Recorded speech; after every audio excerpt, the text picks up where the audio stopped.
প্রবাসটাই হচ্ছে জেলখানা। এখানে থাকা অনেক কষ্টের ব্যাপার, ঠিক আছে? আপনজন পরিবার সবাইকে ছাড়া সবকিছু ত্যাগ করে একা থাকতে অনেক কষ্ট হয়, যেটা মানে ছেলেদের জীবন এমনটাই ঘটে। হ্যাঁ, এটাই আমাদের ছেলেদের জীবনটা হচ্ছে এমন যে আমরা কি করি, আমরা আসলে যখন বাড়িতে থাকি তখন ভাবি যে হয়তো বিদেশে শুধু টাকা আর টাকা। আসলে বিদেশে যখন বা যে কোনো দেশে, আমি ইউরোপে যান, আমেরিকা যান, মধ্যপ্রাচ্যে যান, যে কোনো দেশেই যান, আপনি যখন দেশে থাকবেন তখন ভাববেন না ওরা কেমন ভালো আছে। কারণ আমরা শুধু ছবিতেই ভালো, কিন্তু আসলে বাস্তবতা হচ্ছে ভিন্ন। ছবিতে কিন্তু আমরা রঙিন দুনিয়ার মধ্যে থাকি, আমরা এডিট করে সব কিছু করে সুন্দর সুন্দর করে, ঠিক না ভাই? ওর ছবিগুলো আপলোড দেয়, অনেক ভালো লাগবে, অনেকে চিন্তা করে ওরা অনেক ভালো আছে। আসলে আমরা যারা প্রবাসী, কিন্তু সবসময় আমরা পরিবারকে আমরা ফিল করি, মিস করি।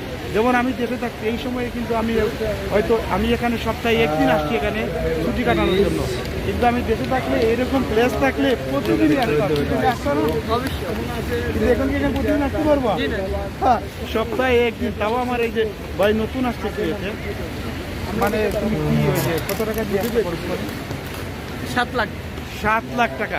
চিন্তা করেন, একজন মানুষ উনি প্রবাসী আসছে 7 লাখ টাকা খরচ করে। ওই 7 লাখ টাকা খরচ করে ভাই লজ্জার কোনো কিছু না। আপনার স্যালারি এখন কত? কুয়েতের 75 দিনের, মানে 75 দিন বাংলা টাকায় বলো, বাংলা 26,000 টাকা। এখন আপনারাই ক্যালকুলেট করে নিন, 7 লক্ষ টাকা দিয়ে আসছে। আমার মনে হয় না 7 লক্ষ টাকা দিয়ে আসছে, আরো বেশি হবে।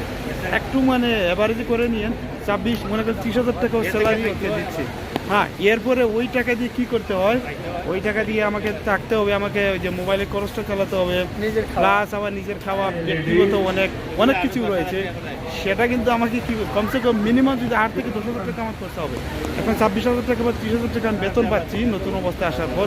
অনেকে কিন্তু এই বেতন কিন্তু পাচ্ছে না, আবার অনেকে বিভিন্ন কোম্পানিতে আসার পর দেখা যায় যে ওই বেতনটাও দিচ্ছে না, ঠিক না ভাই? 2 মাস 3 মাস পরে যারা কোম্পানিতে কাজ করে নতুন অবস্থায় আসার পর, আমি দেখাবো আমার একজন আঙ্কেলকে, মানে 2 মাস 3 মাস পরে কিন্তু দেখা যাচ্ছে বেতন দিচ্ছে না, স্যালারি দিচ্ছে না, কোম্পানির কন্ট্রাক্ট শেষ হয়ে যাচ্ছে, টাকা দিচ্ছে না।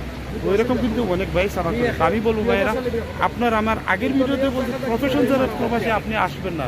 এই বাড়িতে দেশে কি কাজ করতো ভাই? আপনি দেশে কি কাজ করতেন? ভাই আমি দেশে কোনো কাজই করি না। হ্যাঁ, মানে এমবিবিএস, মা বাবার বেকার সন্তান, বুঝতে পারছেন?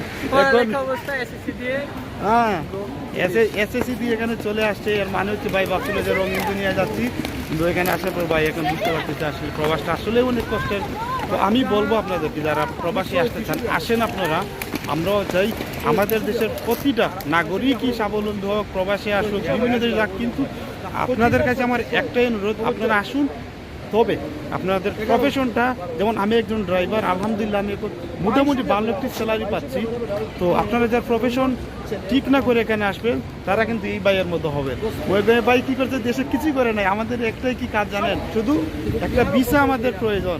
ভিসা করে আমরা কোথায় যাচ্ছি, কত আমাদের স্যালারি, এটা কিন্তু কেউ কিন্তু বলে না। যারা প্রবাসী আসতে চায় বা আসছে, আপনারা যারা দেখছেন এই ভিডিও, আপনি কি বলতে পারবেন যে কখনো জিজ্ঞাসা করছেন দালালে বা আপনার আত্মীয় স্বজনকে যারা আপনাকে ভিসা দিচ্ছে, ভাই আমার স্যালারিটা আসলে কত, আমার কাজটা কি? না, আমরা কিন্তু কাউকে এটা বলি না, ঠিক না ভাই? আমাদের কি প্রয়োজন? একটি ভিসার প্রয়োজন। ভাই আমার একটা ভিসা দেন, ভাই আমি যাই, আমি যাব, এইটাই। তো যারা আসতে চান অবশ্যই সাবধানতা অবলম্বন করবেন এবং প্রফেশনটা ঠিক করে। আমি বলবো আপনার প্রবাসী আসার আগে অন্তত ন্যূনতম একটু শিক্ষাগত যোগ্যতা নিয়ে আসবেন। কারণ এই দেশে এখন বিভিন্ন দেশে, শুধু এদেশ না, মধ্যপ্রাচ্যে না, তবে বিভিন্ন দেশে কিন্তু আপনার আসার আগে একটু শিক্ষাগত যোগ্যতা আপনাদের থাকে, তাহলে আপনারা চলাফেরা করতে পারবেন। এই দেশে হচ্ছে আপনার মাতৃভাষা হচ্ছে আরবি। তো আপনি যদি একটু আরবি আপনি নাই জানেন, ইংলিশটা একটু মোটামুটি জানেন, এই দেশে কিন্তু আপনি চলতে পারবেন। আর যদি ভাই আপনারা বাঙালির সাথে দেখেন, জীবনেও আপনি আরবি শিখতে পারবেন না। তো আপনি অন্তত কিছুটা ইংলিশ শিখে আপনারা আসলে শিক্ষাগত যোগ্যতা রাখবেন। এই দেশে কিন্তু সাইনবোর্ডে বিভিন্ন স্থানে কিন্তু পয়েন্টে কিন্তু আরবির পাশাপাশি কিন্তু ইংলিশটা রয়েছে। তো আপনারা যদি ইংলিশটা শিখে আসেন অবশ্যই আপনাদের জন্য ভালো হবে। পরবর্তী ভিডিওতে আমার আরেকজন আঙ্কেলকে আমি দেখাবো। তখন ভালো থাকবেন, ভালো লাগলে লাইক কমেন্ট করতে ভুলবেন না। আর এই ভাইয়ের পরবর্তী ভিডিও আমি অবশ্যই ওনার নম্বর রাখছি। ইনশাল্লাহ যদি আমার আরেকবার আসি, হতে 1 মাস পরে যদি আসি, ওনার সাথে সাক্ষাৎ হবে ইনশাল্লাহ। সাক্ষাৎ হলে আমি ওনাকে জিজ্ঞাসা করি পরে অবস্থা কী ওনার। সবাই ভালো থাকবেন এ পর্যন্ত। এবং যারা কুয়েতে আসতে চান আসুন, সমস্যা নেই, তবে প্রফেশনটা ঠিক করে আসবেন।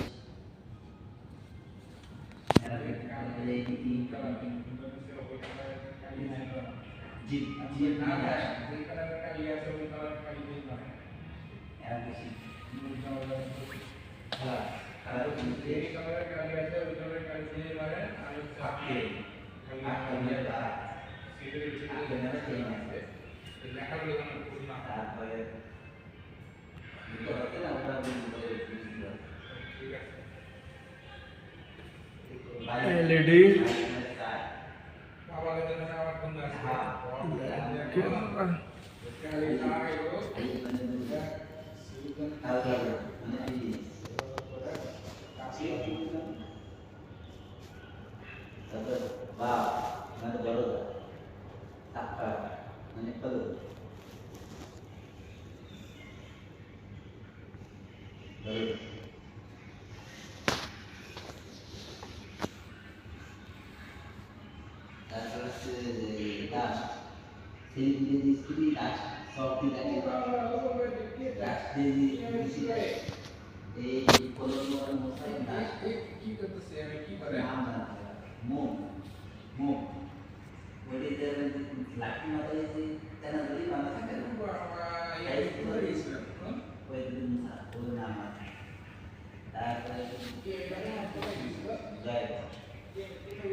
মেশিন আছে একটা মধ্যে মেশিন আছে না ও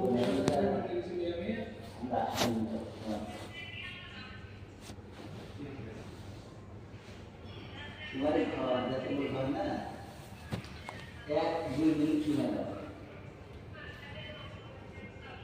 है पानी ढेर दिया बैठते दी एंड खाने के लिए तो मशीन से पानी खुशी खाई एकदम और शुरू